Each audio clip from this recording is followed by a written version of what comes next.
तो बहुत सारे ट्रीटमेंट्स आ गए हैं और फेशियल्स भी अब बहुत सारे न्यू आ चुके हैं। सेकेंड स्टेप है हमारा हाइड्रा फेशियल का एक्सफोलिएशन। हम इसमें एक्सफोलिएटर अप्लाई करेंगे स्किन के ऊपर। हाइड्रा फेशियल मशीनों से ही होता है अगर देखा जाए तो, लेकिन काफ़ी अच्छा होता है हाइड्रा फेशियल। ज़्यादातर कामों का जो फोकस होता था वो मैनुअल पर होता था। तो जो डिवाइस हम यूज़ करते रहेंगे उसी के हिसाब से जो है हम इनको ऑप्शंस मशीन को देते रहेंगे। बस बेसिक पता है, इतना खास इंफॉर्मेशन नहीं है, बेसिक पता है। एलईडी मास्क की रेजेस के थ्रू आपकी जो भी डिपोजिशन हो रही होती है बहुत क्विक होती है। मैंने करवाया एक आध दफ़ा, लेकिन सही है, सेटिस्फाई थी मैं तो जहाँ से करवाया। आपका जो बाल है वो नरिश हो रहा होता है और एंटी फ्रिज कंट्रोल के लिए भी हम ये ट्रीटमेंट ऑफर कर रहे होते हैं। हमने तो बहुत छोटे से अपने सफ़र का आगाज़ किया था। महीने का 5,000 तो लग ही जाते हैं। पेडिक्योर के हम स्टेप्स आपको बताएंगे 1 बाय 1 करके। हर इंसान चाहता है कि वो अच्छा और खूबसूरत नजर आए। मर्दों से ज्यादा ये रुझान खवातीन में पाया जाता है, जिसके लिए वो बहुत कुछ करती हैं। गोरी रंगत, अच्छे बाल, ये तमाम चीजें संवारने के लिए वो रुख करती हैं ब्यूटी पार्लर्स का, जहां पर उन्हें वो तमाम सर्विसेज दी जाती हैं जिसकी वजह से उनके निखार में 4 चांद लग जाते हैं। पहले की दौर की अगर बात करें तो ब्यूटी पार्लर्स वाली आंटियां हुआ करती थी, जिनके पार्लर्स ज्यादातर उनके घरों में ही होते थे, जहां पर मोहल्ले की खवातीन जाकर नॉर्मल फेशियल, आईब्रोज और दीगर चीजें करवाया करती थी। ज्यादातर ये चीज हमें शादी ब्याह और दीगर त्योहार पे ही नजर आती है। फिर दौर बदला और ब्यूटी पार्लर एक मुनज्जम कारोबार की तरह उभर कर सामने आया। हर इलाके में कमर्शियल ब्यूटी पार्लर्स खुलना शुरू हो गए, जहां पर खवातीन ने जाना शुरू कर दिया, जहां पर आईब्रोज से लेकर शादी की दुल्हन को तैयार किया जाता है। क्योंकि ये एक कमर्शियल काम है तो इसके पैसे भी उसी लिहाज से होते हैं। और पाकिस्तान में रमजानुल मुबारक के महीने में ये काम कितना चलता है ये तो आपको हमारी सड़कों पर नजर ही आ जाता होगा। ये काम एक काफी अरसे तक चलता रहा और आज भी चल रहा है, लेकिन दौर दोबारा बदला और ब्यूटी पार्लर के काम में जिद्दत आ गई। जो काम हाथों से किए जाते थे उनके लिए मशीन्स आ गई, जो हाथों के मुकाबले में कई गुना बेहतर काम करने लगी। आजकल की खवातीन ब्यूटी पार्लर्स पर कितना बजट खर्च करती हैं और पार्लर में आने वाली नई टेक्नोलॉजीज के बारे में उन्हें कितना पता है, आइए आपको दिखाते हैं। कौन से ब्यूटी पार्लर जाती हैं और कितना बजट ब्यूटी पार्लर पे खर्च करती हैं? भाई महीने का मसला ये है कि पार्लर्स में वेस्टेज ऑफ टाइम है। बेसिकली हम सिर्फ अपना दिल खुश करने के लिए चले जाते हैं। ट्रीटमेंट्स वो सिर्फ नाम के हैं, लोकल प्रोडक्ट्स वो यूज़ हो रही होती हैं और आप सिर्फ ये सोच रहे होते हैं कि जी आप पार्लर जाएंगे आपको चेंज हो जाएंगे, ऐसा हो नहीं सकता। पार्लर वगैरह पे तो महीने का 4,000 to 5,000 रुपीज़ ही खर्च करती हूँ मैं, तो कोई बहुत ज़्यादा पैसे खर्च नहीं करती मैं। और ये है कि रोज़ कहीं पे भी चली जाती हूँ मैं। महीने का 5,000 तो लग ही जाते हैं। उमाज में जाते हैं हम लोग सोल्जर बाज़ार पे, 2 महीने 3 महीने में चले जाते हैं। और ये सपना पार्लर है, ये लोग बहुत अच्छी डील निकालते हैं। और एक लेविश पार्लर है, ये लोग डील निकालते हैं तो उसमें चले जाते हैं। 1000 से 1100, इससे आगे नहीं जाती मैं। बहुत ही कम जाती हूँ मैं, और मतलब 1000 के अंदर अंदर ही। डिपेंड करता है, अगर ज़्यादा काम करवाना होता है तो 10,000 भी होते हैं, नहीं तो ये कि 5,000 तो होते हैं। नहीं जाती तो हर एक लेडीज़ जाती है, आपको पता है ज़रूरत है लेडीज़ की, और हम भी जाते हैं, ऐसी बात नहीं कि नहीं जाते, अपने बजट के हिसाब से चले जाते हैं। 5 से 6,000 या उससे भी कभी कभी ज़्यादा। मैं कोई ख़ास पार्लर तो जाती नहीं हूँ, मैं मुल्तान से हूँ तो मैं मुल्तान के पार्लर में जाती हूँ। और बजट मेरा ज़्यादा से ज़्यादा 2500 ही लग जाता है किसी भी सैलून में, क्योंकि मैं इतनी ज़्यादा खर्च नहीं करती हूँ। ब्यूटी पार्लर तो आप एक फेशियल करवाने भी जाएं तो कम से कम वो आपसे 3-4 हज़ार तो आसानी से ले लेंगी। ब्यूटी पार्लर में टेक्नोलॉजी के बारे में आपको कितना पता है?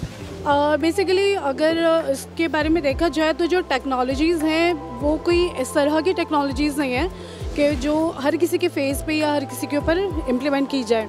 मुझे बहुत ज़्यादा कुछ भी नहीं पता। जी बिल्कुल, अभी तो हाइड्रा फेशियल वगैरह जो आया हुआ है, मशीन्स आई हुई हैं, नई टेक्नोलॉजीज़ तो आती ही रहती हैं दिन ब दिन, लेकिन अच्छा है, लोगों के लिए अच्छा होता है। उसके साथ साथ मतलब एडवांसमेंट्स भी आ रहे हैं, स्किन ट्रीटमेंट्स भी अच्छे आ रहे हैं। नहीं, आजकल तो खैर बहुत ज़्यादा हाइड्रा फेशियल आ गया है, बहुत कुछ हो गया है, लेकिन ये है कि उसके फिर आपको उसके लिए पैसे भी चाहिए, जाहिर सी बात है, पैसे के बगैर तो आजकल कुछ भी नहीं है ना, ये चीज़ है। बहुत सारी चीज़ें, मतलब पहले अगर हम देखते थे तो अगर हम वैक्सिंग को देख लें तो पहले हम कुछ ही तरीके होते थे, पर अब अगर देखें तो बहुत सारे ट्रीटमेंट्स आ गए हैं और फेशियल्स भी अब बहुत सारे न्यू आ चुके हैं। होती हैं बहुत सारी, लेकिन इतने अवेयरनेस नहीं है कि वो क्या क्या होता है। हाथों से ही होता है सारा काम, तो अब कौन सा मशीनों से होता है? कुछ खास नहीं। हाँ, जदीद टेक्नोलॉजी आ गई है, अब जाहिर सी बात है कि कोई वो जैसे स्किन लेफ्ट के उससे, जैसे हमारी एज की औरतें होती हैं 40+ जो, तो वो ज़्यादातर वो करती हैं उनको कि लेफ़्ट वाले जो हैं फेशियल्स लेती हैं वो। बस बेसिक पता है, इतना खास इंफॉर्मेशन नहीं है, बेसिक पता है। क्या आपने हाइड्रा फेशियल करवाया है? एक दफ़ा कराया था, बहुत पैथेटिक था, तो मैंने सोचा था कि आज के बाद इसको कभी भी नहीं कराना है। कभी भी नहीं करवाया। नहीं, बस कभी ज़रूरत नहीं पड़ी ऐसी करवाने की, नीड नहीं हुई कभी ऐसी। नहीं, मैंने आज पहली बार इसका नाम सुना है, मैंने नहीं करवाया है। बस जो वो मशीनें यूज़ करते हैं इतना ही पता है कि हाँ वो कर रहे होते हैं, हम तो जाके बैठ जाते हैं तो वो कर लेते हैं, तो हमें इतना नहीं पता। लेकिन जाहिर बात है हम तो सिर्फ करवाने वाले ना, करने वाले तो नहीं है ना। हाइड्रा फेशियल मशीनों से ही होता है अगर देखा जाए तो, लेकिन काफ़ी अच्छा होता है हाइड्रा फेशियल। क्लीन हो जाती है आपकी स्किन, पूरी पोर्स वगैरह आपके क्लीन हो जाते हैं सारे। मैंने करवाया एक आध दफ़ा, लेकिन सही है, सेटिस्फाई थी मैं तो जहाँ से करवाया। सुना है, कभी करवाया नहीं है। ये है कि कहते हैं कि डेड स्किन वगैरह इम्प्रूव होती हैं कुछ इस तरीके से, इतनी नॉलेज नहीं है। ख़वातीन की राय आपने सुन ली कि वो कौन से ब्यूटी पार्लर जाती हैं और टेक्नोलॉजी के बारे में उन्हें कितना पता है। अब चलते हैं रानी आपा के ब्यूटी पार्लर की जानिब, जो 40 साल के अरसे से ये काम सर अंजाम दे रही है और वो अपने काम में कितनी जिद्दत लाई। आइए उनकी जुबानी सुनिए। ये है रानी आपा, जिनका सैलून रानी ब्यूटी पार्लर के नाम से मशहूर है और ये अरसे दराज से ब्यूटी सैलून के काम से मुंसलिक हैं और इनके पास से कई ऐसे लोग काम करके भी निकले हैं जो आज अपना खुद का ब्यूटी पार्लर चला रहे हैं। पहले ब्यूटी पार्लर का काम क्या था और अब क्या है? देखिए, पहले के और अब के काम में ज़मीन और आसमान का फ़र्क है। मेरा पार्लर गुज़िश्ता 40 साल से है और पहले ज़्यादातर कामों का जो फोकस होता था वो मैनुअल पर होता था, यानी थ्रेडिंग, आईब्रोज़ है, थ्रेडिंग है, वैक्सिंग है, अपर लिप है, तमाम के तमाम थ्रेडिंग पर फोकस होता था। फिर उसके बाद थोड़ा सा हम आगे बढ़े तो फिर कोल्ड वैक्स पर होने लगा, यानी कोल्ड वैक्स पैच, स्किन पर थोड़ी सी कोल्ड वैक्स लगाई, उसके ऊपर पैच चिपकाया, यानी पेपर हुआ या जीन्स का कपड़ा हुआ या बुकरम हुई, उससे आप सारी वैक्सिंग होती थी।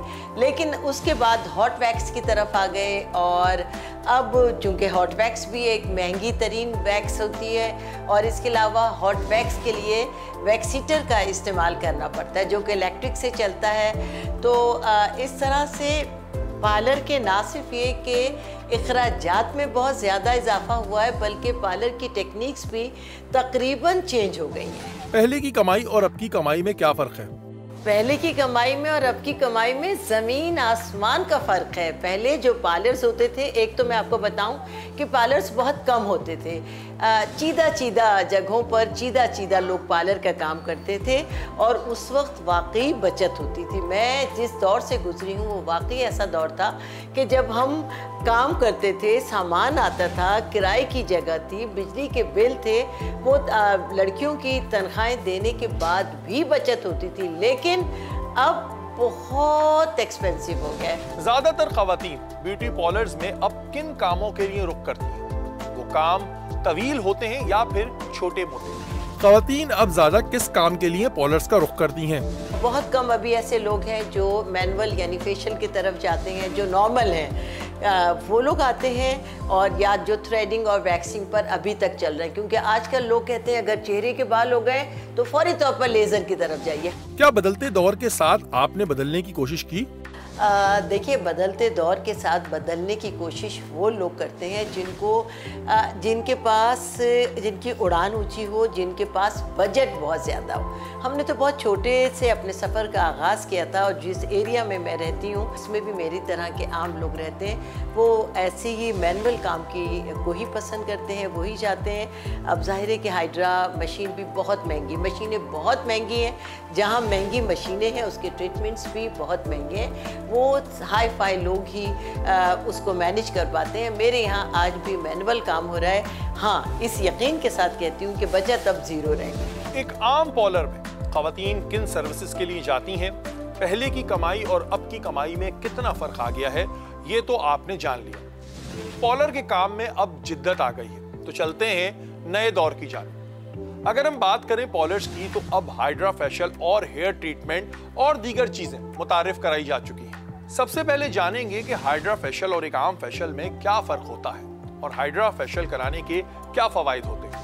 हाइड्रा फेशियल और आम फेशियल में क्या फ़र्क है? नॉर्मल फेशियल में और हाइड्रा फेशियल में डिफरेंस ये है कि नॉर्मल फेशियल आप नॉर्मली अपने हैंड्स के साथ कर रहे होते हैं, आप प्रोडक्ट्स यूज़ कर रहे होते हैं। हाइड्रा फेशियल जो है वो आप मशीनरी के साथ कर रहे होते हैं, प्लस उसका जो एज है कि वो आपकी तीनों लेयर्स पे काम कर रहा होता है, जबकि अगर हम हाथ से फेशियल करते हैं तो आपकी थर्ड लेयर तक काम नहीं करता, आपकी जो प्रोडक्ट पेनिट्रेशन होती है वो प्रॉपर्ली नहीं हो पा रही होती। और जो सबसे बड़ा एज है वो ये है कि उसकी प्राइस रेंज ये है कि बहुत डिफरेंस बहुत ज़्यादा नहीं है normal facial to hydra facial, just 3,000 to 4,000 का डिफरेंस है। हाइड्रा फेशियल कराने के क्या फवाइद हैं? हाइड्रा फेशियल हम रिकमेंड इसलिए करते हैं, स्पेशली हम अगर सनासार्स की बात करते हैं।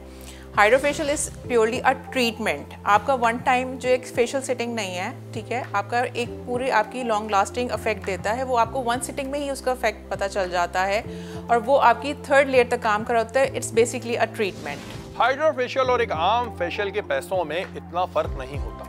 अगर हम पॉश इलाकों की बात करें तो वहाँ के ब्यूटी सैलून्स में 6 से 7 हज़ार रुपए का हाइड्रा फेशियल किया जाता है, और अगर हम मिडिल क्लास इलाकों की बात करें तो वहाँ पर 5 से 6 हज़ार रुपए का होता है, और अगर छोटे इलाकों की बात करें तो वहाँ पर 3 से 4 हज़ार रुपए का भी हाइड्रा फेशियल होता है।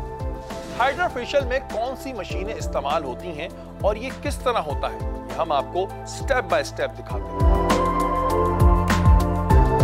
अब हम आपको बताएंगे कि हाइड्रा फेशियल होता किस तरह से है। इसके डिफरेंट स्टेप्स हैं, डिफरेंट प्रोसीजर है इसका, और ये वेरी करता है according to the skin type. हम सबसे पहले अपने क्लाइंट से कंसल्टेशन करते हैं कि उनकी स्किन टाइप क्या है, किस तरह की है, और सबसे ज़्यादा जो इम्पॉर्टेंट होती है वो हमसे मेक श्योर करते हैं कि उनके बॉडी के अंदर कोई मेटल एलिमेंट तो नहीं है, कोई स्टंट तो नहीं डला हुआ, कोई ब्रेसेस वगैरह तो नहीं डले हुए। तो ये चीज़ मेक श्योर करके देन फिर हम अपना प्रोसेस जो है वो स्टार्ट करते हैं। हाइड्रा फेशियल हम स्टार्ट करते हैं फर्स्ट स्टेप से, विच इज़ क्लींजिंग। क्लींजिंग में जो हम डिवाइस यूज़ कर रहे हैं वो आपको जो है वो डीप डाउन पेनिट्रेशन कर रही है हमारी प्रोडक्ट की, जो कि हमने क्लींजर लगाया है, अप्लाई किया है, और उसके बाद ये सक भी कर रही है। सक क्या कर रही है? सक सारी स्किन की इम्प्योरिटीज़ कर रही है जो कि हमारी स्किन के अंदर मौजूद है। आप देख सकते हैं कि जो हाइड्रा फेशियल की मशीन है इसमें सारे इंस्ट्रक्शंस, सारी सब चीज़ें दी हुई हैं, ऑटोमेटिक मशीन है। तो जो जो डिवाइस हम यूज़ करते रहेंगे उसी के हिसाब से जो है हम इनको ऑप्शंस मशीन को देते रहेंगे।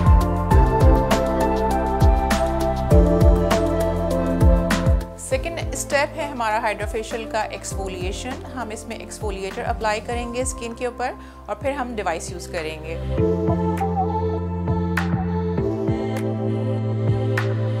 एक्सफोलिएशन अप्लाई करने के बाद हम थोड़ा सा वेट करवाते हैं, 2 to 3 मिनट्स हम देते हैं ताकि एक्सफोलिएशन जो है वो एक्सफोलिएटर आपका डीप डाउन स्किन के अंदर पेनिट्रेट हो, और उसके बाद हम डिवाइस की मदद से जो है स्क्रैपर, जो कि हमारी डिवाइस है हाइड्रा फेशियल की, इसके थ्रू हम जो है वो डेड स्किन को, डेड सेल को हम जो है वो डीप डाउन रिमूव करते हैं।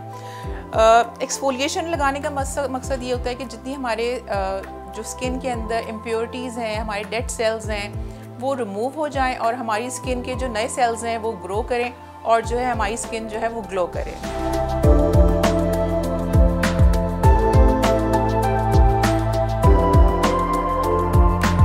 एक्सफोलिएशन के बाद थर्ड स्टेप है हमारा टोनिंग। टोनिंग हम क्यों यूज़ करते हैं? टोनर्स हम यूज़ करते हैं कि जितने आपके ओपन पोर्स हैं स्किन के अंदर वो क्लॉग हो जाएं। ओपन पोर्स क्या करते हैं? जितनी इम्प्योरिटीज़ होती है वो सक करते हैं आपकी स्किन के अंदर, आपकी स्किन के अंदर एक्ने आ जाती है।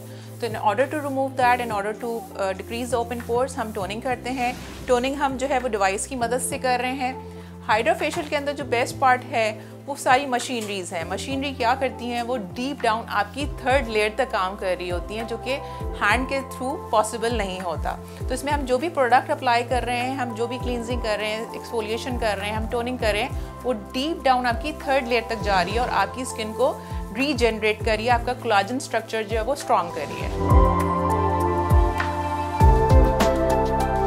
टोनिंग के बाद हमारा जो फोर्थ स्टेप है that is the high frequency हम क्यों यूज़ कर रहे होते हैं? हाई फ्रिक्वेंसी में हम जेल्स यूज़ कर रहे होते हैं आपकी स्किन कंडीशन को देखते हुए। यूजुअली हमारे पास जो क्लाइंट्स आते हैं उनकी बहुत डबल टोन एरियाज़ हो रहे होते हैं, आपकी स्किन साइड से आपकी ब्लैक हो रही होती है, अंडर आई बैग्स हो रहे होते हैं आपके।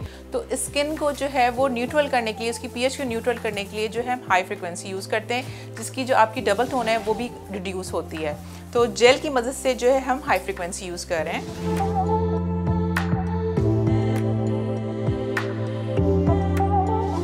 हाइड्रोफेशियल के अंदर कंसल्टेशन बहुत ज़्यादा इंपॉर्टेंट होती है, बिकॉज इसमें काफ़ी सारी टूल्स और डिवाइसेस होती हैं। हर डिवाइस, हर टूल जो है वो हर क्लाइंट के ऊपर नहीं जा रहा होता। तो इसलिए हम मेक श्योर करते हैं कि अपना हाइड्रोफेशियल स्टार्ट करने से पहले हम क्लाइंट की प्रॉपर स्किन की कंसल्टेशन करें, उनकी जो इम्परफेक्शंस है स्किन की वो डिस्कस करें, और उसके अगेंस्ट जो भी हमारी डिवाइसेस जो स्पेसिफिक एरिया पे स्पेसिफिक काम कर रही होती है हम वो यूज़ करें।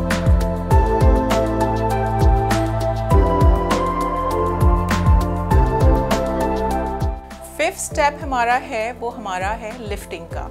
हमारे पास जो यूजुअली क्लाइंट्स आते हैं उनका सबसे बड़ा प्रॉब्लम, मेजर कंसर्न ये होता है कि हमारी जो स्किन है बहुत सैगी हो रही है, और स्पेशली अगर आप पाकिस्तान की बात करते हैं तो हमारा जो एजिंग प्रोसेस है वो 30 के बाद स्टार्ट हो जाता है। आप यूजुअली हमारे यहाँ, बिकॉज हमारा लाइफस्टाइल बहुत डिफ़िकल्ट है, हम लोग प्रॉपरली जो है वो नींद नहीं ले रहे होते, हम अपनी स्किन की प्रॉपर केयर नहीं कर रहे होते, तो एजिंग जो है हमारी फेस पे बहुत जल्दी आ जाती है। स्पेशली जो हमारा जो अंडर आई एरिया होता है, जो हमारा आई एरिया होता है, उस पर सबसे पहले आपकी फाइन लाइन्स आना शुरू हो जाती है। तो उसके लिए हम जो डिवाइस यूज़ करते हैं that is the lifting device.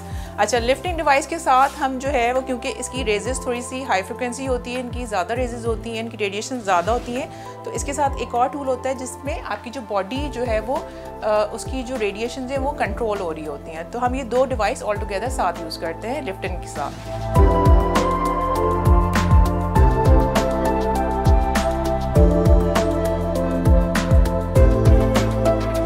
Fifth step में सबसे पहले जो हमने अपनी एजिंग प्रोसेस को रोकने के लिए हमने जॉ को कवर किया था, अब हम दूसरे डिवाइस के थ्रू जो है हम आई एरिया को कवर कर रहे हैं। इसमें जो आपकी फाइन लाइंस होती हैं, आई रिंकल्स, आई बैग्स होते हैं, वो कवर हो जाते हैं। डीप डाउन आपकी डिवाइस पेनिट्रेट करती है टुवर्ड्स योर थर्ड लेयर, जिससे आपकी स्किन बहुत सपल हो जाती है, आपकी फाइन लाइंस जो हैं वो कंट्रोल होती हैं।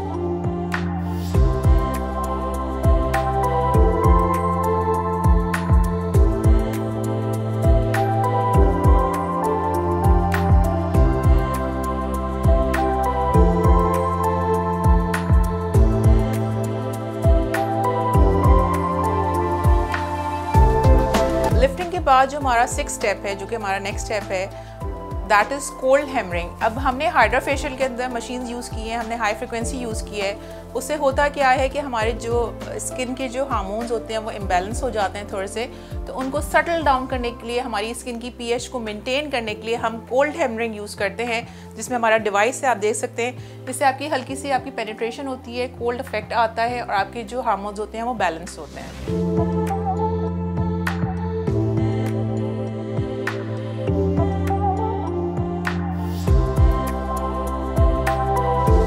सेवेंथ एंड लास्ट स्टेप जो है वो हमारा है LED mask application. LED mask application usually जो है वो सलोन्स में और एस्थेटिक्स क्लिनिक्स में डायरेक्ट अप्लाई कर दिया जाता है। What we do at Sana Saraj is हम पहले कोलाजन मास्क लगाते हैं, उसके बाद हम एलईडी मास्क अप्लाई करते हैं। रीज़न बीइंग, आपका जो नॉर्मली जितनी भी हमने प्रोडक्ट्स अप्लाई किए हैं ड्यूरिंग फेशियल अपने हाइड्रोफेशियल के अंदर, तो वो जितनी डीप डाउन पेनिट्रेट किए हैं उनको डिपॉजिट करने के लिए जो है वो मास्किंग कर रहे होते हैं। मास्किंग हम कोलाजन मास्क यूज़ कर रहे हैं, और उस पर जब हम एलईडी मास्क लगाएंगे तो वो जो डिपोजिशन हो रही होगी वो क्विक वे में हो रही होगी, और वो उसका जो स्टे होगा, उसका जो इफेक्ट होगा वो लॉन्ग लास्टिंग होगा। इसलिए कहते हैं कि हाइड्रोफेशियल जो होता है वो एक कंप्लीट ट्रीटमेंट है, जो कि आपका कंप्लीट 1 महीना निकाल देता है।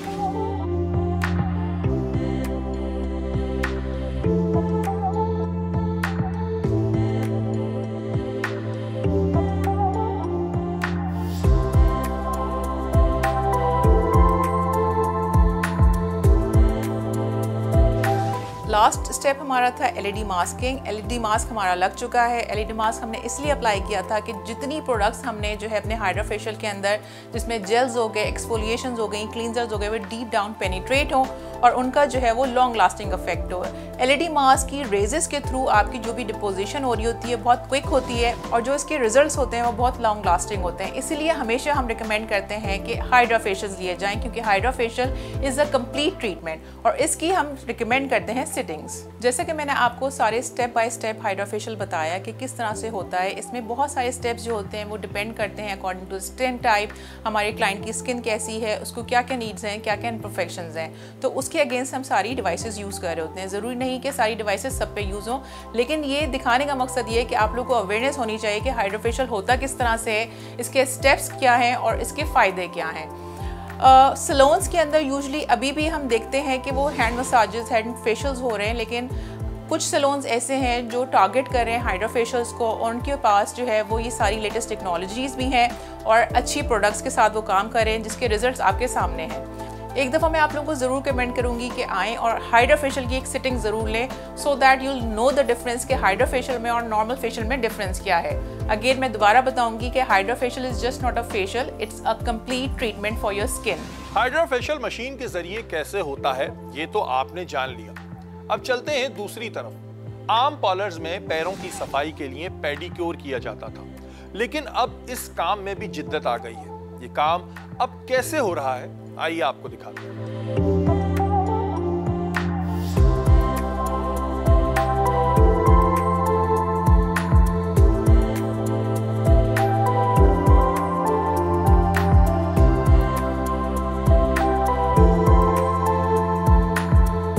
अब हम आपको दिखाएंगे कि मॉडर्नाइजेशन में हम मैनिक्योर पेडिक्योर कैसे करते हैं और सैलून के अंदर आप आएँ और मैनिक्योर पेडिक्योर करवाएं और आपको ये माहौल ना मिले। माहौल की वीडियो आप देख रहे होंगे कि जब हमारे पास कोई क्लाइंट आता है वो चाहता है कि ना सिर्फ वो जो है वो डीप क्लींजिंग करवाए, अपने आप को जो है वो साफ़ सुथरा करे, उसके साथ वो चाहता है कि वो रिलैक्स भी हो। तो उसके लिए एक ये वाला माहौल होना बहुत ज़रूरी है। पेडिक्योर के हम स्टेप्स आपको बताएंगे 1 बाय 1 करके। स्टार्ट कर रहे हैं हम स्क्रबिंग से। स्क्रबिंग हम इसलिए करते हैं ताकि हमारी जितने जो फीट की डेड स्किन है वो हमारी रिमूव हो जाए और प्रॉपरली एक्सफोलिएशन हो। स्क्रबिंग के बाद जो है वो हमने नेक्स्ट स्टेप किया है जकूज़ी का। जकूज़ी हम यूज़ कर रहे हैं अपने क्लाइंट को रिलैक्स करने के लिए। जकूज़ी का जो पर्पज़ है वो ये है कि पुराने वक्तों में अगर आपको याद हो कि मैनिक्योर पेडिक्योर के लिए गर्म पानी एक टब में हम डाल के यूज़ करते थे। अब हम क्या कर रहे हैं, जिद्दत हम क्या लेके आए हैं कि हम एक प्रॉपर जकूज़ी हमने अरेंज किया है। जकूज़ी के अंदर वाइब्रेशंस भी आती हैं, हमारा क्लाइंट रिलैक्स भी होता है और एट द सेम टाइम उसको एक गर्म पानी से जो है वो एक फील भी आ रही होती है और एक वो रिलैक्स भी हो रहा होता है।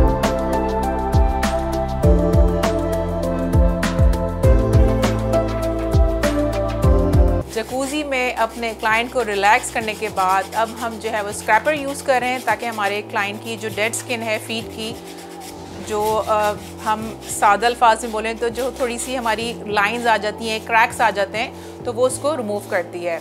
जकूज़ी में पाँव डिप करने के बाद आपके जो फीट हैं, पाँव हैं आपके, वो थोड़े सॉफ्ट हो जाते हैं और ईज़िली आपकी डेड स्किन निकल जाती है। डेड स्किन निकालने के बाद अब हम क्या कर रहे हैं, अपने नेल की फाइलिंग कर रहे हैं, क्लीनिंग कर रहे हैं प्रॉपर्ली। हमारे क्लाइंट की सबसे ज़्यादा रिक्वायरमेंट ये होती है कि भाई मेरे नाखून जो है वो साफ़ लगने चाहिए और कोई डेड स्किन नहीं होनी चाहिए।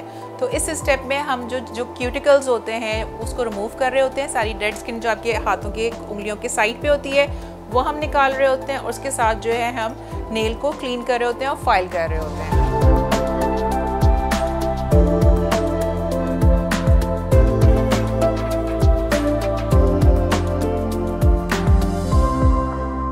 यही जो हमारा स्टेप है क्लीनिंग का, इसमें हम एक चीज़ और कर रहे होते हैं, दैट इज़ बफिंग। बफिंग से क्या हो रहा होता है, कुछ लोग होते हैं मेरे जैसे जिनको नेल कलर नहीं लगवाना होता, नमाज के कंसर्न्स होते हैं, बाकी कंसर्न्स होते हैं, तो इससे जो है वो शाइनिंग बहुत अच्छी आ जाती है आपके नेल्स के अंदर विदाउट अप्लाइंग एनी लिक्विड।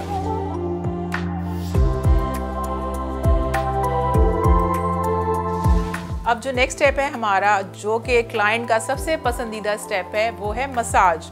हमारा क्लाइंट आता है अपने मैनिक्योर पेडिक्योर के लिए और उसको जो सबसे बेस्ट चीज़ चाहिए होती है, जिसके लिए वो लिटरली वो वेट कर रहा होता है, वो है हमारा मसाज।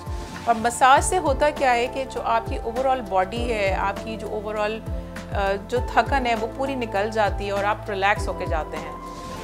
हमारे मसाज की खासियत ये है कि हम सिर्फ मसाज रैंडमली नहीं कर रहे होते, हम काम करते हैं प्रेशर पॉइंट्स पे। वो प्रेशर पॉइंट जो आपके सारे ऑर्गन्स को जो है वो कनेक्ट करता है, उसकी वजह से जो है आप रिलैक्स फील करते हैं।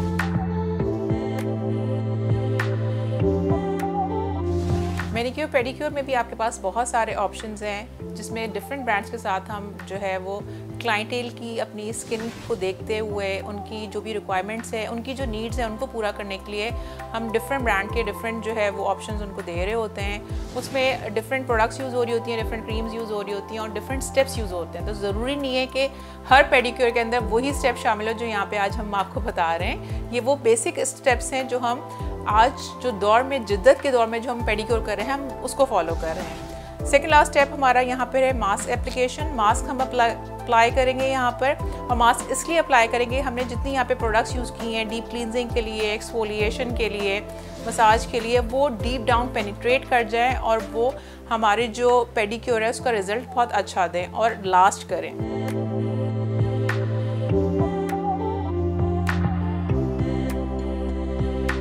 आज जो हमारे क्लाइंट ने सेलेक्ट किया है वो पेडिक्योर विद पैराफिन किया है, उनको पैराफिन एप्लीकेशन भी चाहिए। तो मास्क के बाद हम जो लास्ट स्टेप करेंगे अपने क्लाइंट के ऊपर, वो पैराफिन वैक्स की एप्लीकेशन करेंगे।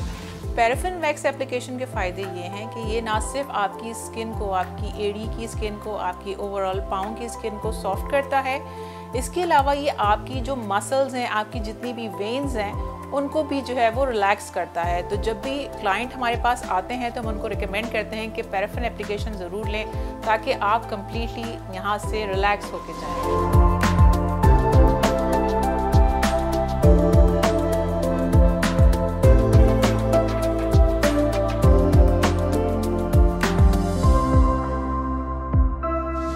जैसे कि आप देख रहे हैं कि पैराफिन एप्लीकेशन के बाद हमने उसको कम्प्लीटली रैप कर दिया है और यहाँ पे हमारा जो है पेडिक्योर है वो कंप्लीट हो जाता है।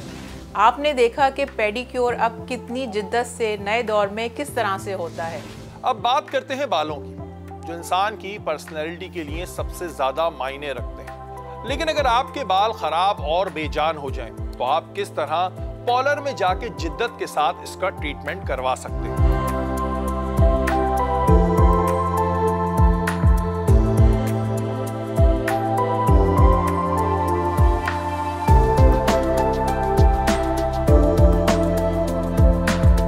पुराने दौर के अंदर हम करते थे अपने बालों का ख्याल तेल लगा के, लेकिन अब चूंकि अमलगमेशन आ गई है, मॉडर्नाइजेशन आ गई है, लोग हर चीज़ को जिद्दत की तरफ लेके जा रहे हैं। तो सैलून्स में भी हम सिर्फ ऑयल मसाज नहीं दे रहे हैं, हम कंप्लीट ट्रीटमेंट दे रहे हैं। और कंप्लीट ट्रीटमेंट भी आपका उसमें सीरम्स अप्लाई कर रहे हैं और हम एक हाई फ्रिक्वेंसी डिवाइस भी यूज़ कर रहे हैं, ताकि अगेन जो भी मैंने आपको हाइड्रोफेशियल में बताया था, हेयर के अंदर भी जो है हम हाई फ्रिक्वेंसी यूज़ करके जो सीरम्स हैं उनकी डीप डाउन पेनिट्रेशन कर रहे हैं, ताकि हमारे जो स्कैल्प है उसकी क्लींजिंग हो, स्कैल्प की जो भी हमारी डेड स्किन है वो निकले। सबसे बड़ा प्रॉब्लम आजकल लोगों का डैंड्रफ है, वो क्लीन हो। होता क्या है कि जब हमारा स्कैल्प क्लीन नहीं होता, हमारे स्कैल्प में जो है डेड सेल्स होते हैं, डेड स्किन होती है, तो वो हमारे ब्लड सर्कुलेशन को कम करती है। ब्लड सर्कुलेशन कम होती है तो हमारी हेयर ग्रोथ, हेयर फॉल, ये सब चीज़ें प्रॉब्लम्स जो है वो आना शुरू हो जाती हैं। तो इसका ट्रीटमेंट हमारे पास है और वो है serum application plus high frequency machine, जो कि अब हम आपको करके दिखाएंगे। हम जब ये ट्रीटमेंट इस्तेमाल करते हैं तो अपने क्लाइंट की कंसल्टेशन करते हैं, उनको बताते हैं कि ये हाई फ्रिक्वेंसी ट्रीटमेंट है, इसमें हम एक डिवाइस यूज़ करेंगे जिससे आपके स्कैल्प में थोड़ी सी वाइब्रेशंस फील होंगी। कॉज होता क्या है कि क्लाइंट थोड़ा सा जो है वो फर्स्ट टाइम अगर वो करवा रहा होता है, जो करवाते हैं उनके लिए तो प्रॉब्लम नहीं है, जो फर्स्ट टाइम करवा रहा होता है उनके लिए एक डिफरेंट चीज़ होती है, मशीन यूज़ हो रही होती है और आपकी स्कैल्प पे यूज़ हो रही होती है। तो ये थोड़ा जो है वो हाई फ्रिक्वेंसी के साथ चलता है और इसकी थोड़ी सी वाइब्रेशंस होती हैं। वाइब्रेशंस के साथ जो भी हम प्रोडक्ट अप्लाई करें, जो भी हमने सीरम लगाया है to clean your scalp conditioning के लिए, वो डीप डाउन आपकी जो है वो स्कैल्प के अंदर पेनिट्रेट हो रहा है वाया मशीन, वाया रेज, और उसके साथ आपकी स्कैल्प जो है वो क्लीन हो रही है। हमारे यहाँ लोग जो है नॉर्मली हेड ऑयल मसाजेस कर रहे होते हैं। हमारे यहाँ प्रॉपर जो है वो लोगों को अवेयरनेस नहीं है इस बात की कि यही काम आप जो है इसके रिज़ल्ट अगर आपको अच्छे चाहिए तो आप वाया मशीन्स भी यूज़ कर सकते हैं, जिसके साथ आपकी जो भी प्रोडक्ट आप अप्लाई करें, जो सीरम आप अप्लाई करें, वो डीप डाउन पेनिट्रेट हो रही है और उसके रिज़ल्ट अमेजिंग है। हम ये ट्रीटमेंट जो है वो स्कैल्प रीजनरेशन ट्रीटमेंट के नाम से जो है वो अपने सैलून में कर रहे होते हैं। इसके रिजल्ट्स जो हैं वो क्या हैं? इसके रिजल्ट्स के साथ आपकी जो है वो ब्लड सर्कुलेशन इम्प्रूव होती है, आपका स्कैल्प क्लीन होता है, जो भी डेड स्किन होती है इसके अंदर डेड सेल्स होते हैं जो कि आपकी हेयर ग्रोथ को रोक रहे होते हैं, डैंड्रफ कर रहे होते हैं, आपकी स्कैल्प को ख़राब कर रहे होते हैं, वो सब चीज़ें कंट्रोल होती हैं। आपका जो बाल है वो नरिश हो रहा होता है और एंटी फ्रिज कंट्रोल के लिए भी हम ये ट्रीटमेंट ऑफ़र कर रहे होते हैं।